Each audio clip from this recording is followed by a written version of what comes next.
আমাদের শিক্ষক শ্রদ্ধেয় মোহাম্মদ জামিউল করিম মির্জা, সাবেক সহকারী প্রধান শিক্ষক, পিরোজপুর উচ্চ বিদ্যালয়, স্যারকে 2006 সালের শিক্ষার্থী সহ সকল শিক্ষার্থীদের পক্ষ থেকে আমাদের বিনম্র শ্রদ্ধা, ভালোবাসায় আপনারা গুরুজন এই সম্মানিত মানুষটিকে যখন সম্মান জানাচ্ছি, আমাদের বিদ্যালয়ের কোনো শিক্ষার্থী যেন বসে থাকবেন না। আসুন না আমরা দাঁড়িয়ে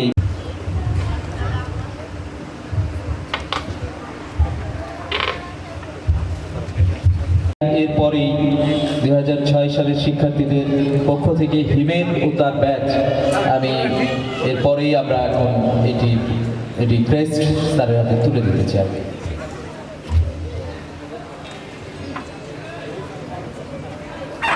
এই মুহূর্তটি আমরা একটু ফ্রেমে বন্দি করার জন্য আমাদের ফটোগ্রাফার জেনারেল ওয়াটসনের এই সুন্দর মুহূর্তটি আরো সুন্দরতম।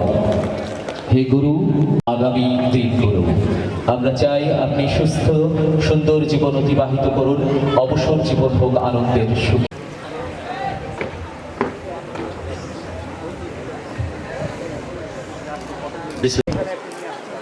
আজ সাহিত্য দ্বারা আয়োজিত এই সম্মাননা অনুষ্ঠানের সিনোসিস সভাপতি, আমার বন্ধুবর, প্রধান অতিথি মোহাম্মদ আব্দুল হামিদ সহ পাশে উপবিষ্ট আছেন আমার শ্রদ্ধাভাজন শিক্ষাগুরু মোহাম্মদ সাবিয়ার রহমান স্যার, মঞ্চে উপবিষ্ট আরও অনেক সুদীজন, নাম আমি বলতে পারছি না, এবং পিরোজপুরের আলোকিত শিক্ষার্থী এবং অত্র এলাকার সুদীজন, আসসালামু আলাইকুম।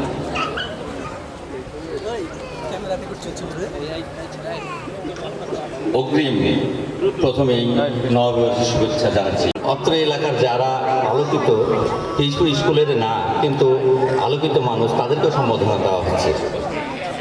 আমি কৃতজ্ঞতা প্রকাশ করছি এই সাহিত্য ধারাকে, সেখানে আমার মেয়েরও নাম রেখেছে, পিরোজপুরবাসী হিসাবে হয়তো নামটা রেখেছে। আরেকটা গর্বের ব্যাপার আছে যে 1971 সালে যে যুদ্ধ হয়েছিল, আমার মনে হয় গোদাগাড়ি থানা বলা বোধহয় ভুল হবে, গোটা বাংলাদেশে একই প্রতিষ্ঠান থেকে 25 জন মুক্তিযোদ্ধা নাই, যা পিরোজপুর উচ্চ বিদ্যালয়ে 25 জন মুক্তিযোদ্ধা এই পিরোজপুর উচ্চ বিদ্যালয়ে আছে। আমি তাদের নাম চেয়েছি, আমি তাদের সঙ্গে যোগাযোগ করেছি, মুক্তিযোদ্ধাদের সঙ্গে, তাদের আমি একটা তালিকা করার জন্য তাদের একটা নাম চেয়েছি, তারা আমাকে নাম দিয়েছে। আমি তালিকা করে আমরা সেটা হয়তো স্কুলে আমাদের অফিস কক্ষে টাঙায় দেব। আরেকটু গর্বের ব্যাপার, শুধু 25 জন মুক্তিযোদ্ধাই নয়, তার ভিতরে খেতাবপূর্ণ একজন ছিল, নূর হামিম রেজভী, বীর প্রতীক। গর্ব হয় পিরোজপুর উচ্চ বিদ্যালয়কে নিয়ে। যদিও এটা ভাটোপাড়া, হরিশঙ্করপুর, বিদিরপুর, গোপালপুর আমাদের ক্যাশমেন এরিয়া, এখানে বালিকা উচ্চ বিদ্যালয়টা 83-84 সালে হওয়ার পরে মেয়েরা এখানেই লেখাপড়া করে, কিন্তু ছেলেরা এখনও পিরোজপুর উচ্চ বিদ্যালয়েই লেখাপড়া করে। 1963 সালে পিরোজপুর উচ্চ বিদ্যালয়তে স্থাপিত হওয়ার পর সুনামের সঙ্গে পরিচালিত হচ্ছে, আজও সুনামের সঙ্গে সুনাম অক্ষুণ্ণ রেখে আমরা এগিয়ে নিয়ে যাচ্ছি। মধ্যে পিরোজপুর উচ্চ বিদ্যালয় 1995 সালে 2টা পর্বে বিভক্ত হয়েছে, একটা মর্নিং শিফট এবং ডে শিফট। আমরা মেয়েদেরকে মর্নিং শিফট এবং ছেলেদেরকে ডে শিফটে শিক্ষা দিয়ে থাকছি এবং সুশৃঙ্খলভাবে সুন্দরভাবে আমরা সে শিক্ষা প্রদান করে থাকছি। বাংলাদেশের সঙ্গে তাল মিলিয়ে, বিশ্বের সঙ্গে তাল মিলিয়ে আমি দেখলাম যে তাল মিলিয়ে গেলে আমাদের যে এলাকার যে কিছু গরিব শ্রেণীর মানুষ চাকরির সুযোগ যেন পায়, এই জন্যে 1918 সালে গোদাগাড়ি থানায় দুটা বিদ্যালয়ে ভকেশনাল খোলার সুযোগ পেয়েছিল। তার ভিতরে আমি একটা পিরিজপুর উচ্চ বিদ্যালয়ে ভকেশনাল খোলা হয়েছিল এবং ভকেশনাল খুলেই প্রথম থেকেই ভকেশনালের অন্যান্য প্রতিষ্ঠানের থেকে আমরা এগিয়ে আছি এবং ভালো আমাদের এখান থেকে এসএসসি ভকেশনাল পাস করে ভালো প্রতিষ্ঠানে তারা সুযোগ পাচ্ছে। ইতিমধ্যেই একজন চাকরিরত অবস্থায় চলে গেছে এবং খুব দ্রুত চাকরি হয় এই ভকেশনালে, কারিগরি শিক্ষায়। আমি কিছুদিন আগে ঢাকা থেকে সচিবরা এসেছিলেন এই ভকেশনাল ব্যাপারে। নবগঞ্জে আমাদের একদিনের একটা ওয়ার্কশপ হয়েছিল এই ভকেশনাল এগিয়ে নেওয়ার জন্যে। উনি সচিব মহোদয় একটা কথা বললেন যে যতজন চাকরি পায় তার ৭০% চাকরি হলো কারিগরি শিক্ষা। জেনারেল শিক্ষা সংখ্যা খুবই কম এবং জেনারেল শিক্ষার কম্পিটিশনটা খুবই বেশি। তো এখানে আমাদের এই ক্যাশমেন এরিয়ায় সব শিক্ষায় শিক্ষিত হবে এই ভেবেই কিন্তু আমি কারিগরি শিক্ষা ওখানে ওপেন করেছিলাম এবং কারিগরি শিক্ষা কিন্তু সুনামের সঙ্গে চালিয়ে যাচ্ছে। যাই হোক, আমরা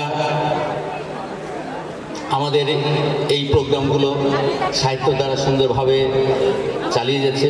আমি মনে করব যে এই মোটিভেশন প্রোগ্রামগুলো আরও আমাদের ক্যাশমেনের বিভিন্ন এলাকায় হোক। এই মোটিভেশন এই প্রোগ্রামটা হওয়ার জন্য যে এখানে যে 100 জন শিক্ষার্থীর মধ্যে যে 10 জন যদি মোটিভেটেড হয় তাহলে কিন্তু আমাদের অনেক কিছু পাওয়া হয়ে গেল।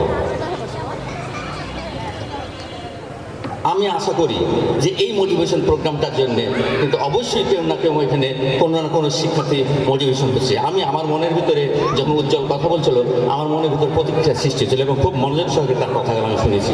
আমি কথা শুনবো আরও আলোকিত মানুষ আছে তাদের জন্য। আমি এই সব কথাগুলো আমার বিদ্যালয়ে প্রতিফলন করার চেষ্টা করব। আমি পরিশেষে আমি এই সাহিত্য ধারাকে এই সব প্রোগ্রামের জন্য সুন্দরভাবে এগিয়ে নিয়ে যাবে সেই আহ্বান জানিয়ে তাদেরকে কৃতজ্ঞতা প্রকাশ করিয়ে সকলের সুস্বাস্থ্য ও মঙ্গল কামনা করে আমার বক্তব্য শেষ করছি। আল্লাহ হাফেজ। আসসালামু আলাইকুম।